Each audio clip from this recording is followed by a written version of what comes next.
Hello friends, good afternoon সকলকে। তো এখন দেখো আমি আজকে রান্না করব চিংড়ি মাছ ভাপা। তো চিংড়ি মাছ ভাপা করার জন্য চিংড়ি মাছগুলোকে আমি ভালো করে খোসা ছাড়িয়ে ধুয়ে বেছে রেখে দিয়েছি। এখানে কটা কাঁচা লঙ্কা চিড়ে নিয়েছি, আর এখানে নিয়েছি একটা টিফিন বক্স, আর এখানে নিয়েছি মশলাতে নিয়েছি আমি সর্ষে, পোস্ত আর কাঁচা লঙ্কা বাটা একদম মিহি করে বেটে নিয়েছি। এবার আমি চিংড়ি মাছগুলোকে টিফিন বক্সের মধ্যে দিয়ে দেবো।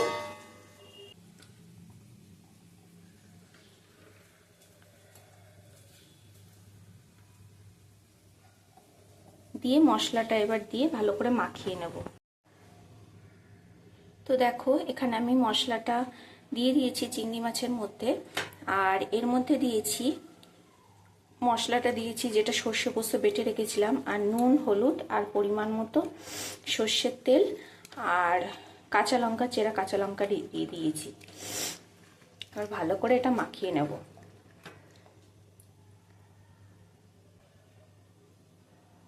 আর এখানে আমি জল গরম বসিয়েছি, একটা স্ট্যান্ড দিয়ে নিয়েছি। এবার বাটিটা শুদ্ধ এর উপরে বসিয়ে দেবো।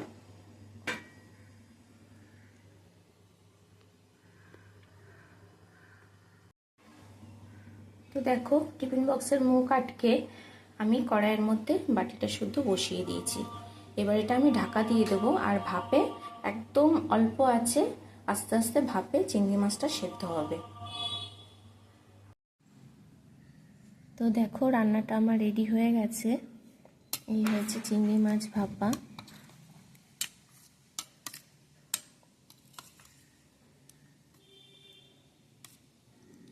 খুব সুন্দর গন্ধ বেরোচ্ছে। আর আমি একেবারে একটু ঝোল রেখেছি, একেবারে গামাখো করিনি। এটা দিয়ে যেহেতু খাওয়া হবে সেই জন্য একটু ঝোল রেখেছি। দারুণ গন্ধ বেরোচ্ছে। এবার একটু ভাতের সাথে খেয়ে দেখবো।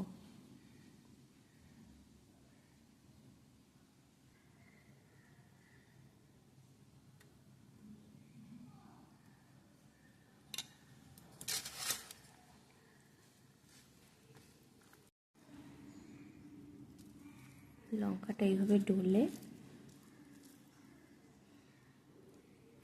একটু চিংড়ি মাছ নিয়ে এরকমভাবে ভাতের সাথে খাবো।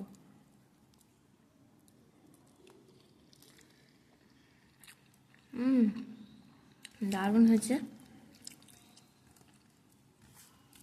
দারুণ টেস্ট।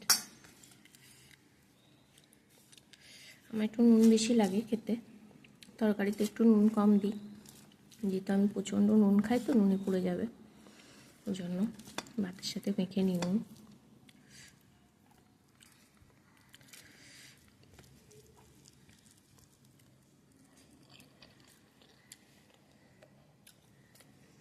তো খুব সুন্দর হয়েছে রান্নাটা। তোমাদের কাছে কেমন লাগলো অবশ্যই কমেন্ট করে জানিও। ভালো লাগলে অবশ্যই লাইক করো। তো চলো টাটা, আবার দেখা হবে পরবর্তী ভিডিওতে।